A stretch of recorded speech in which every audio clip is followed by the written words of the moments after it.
Entrada da área, arrumou, apontou, lá vai a bomba, agarrou o goleiro, largou, Edmundo emendou, guardou. Vasco! É gol do Vasco! É gol do Vasco! É gol do Vasco!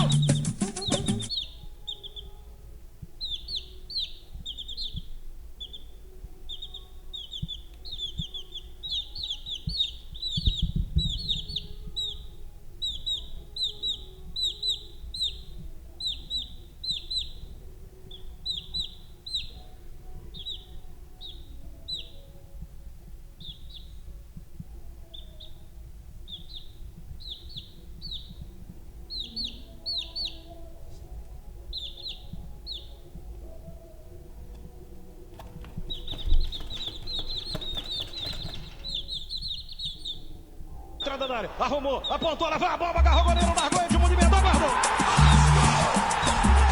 Vasco! É gol do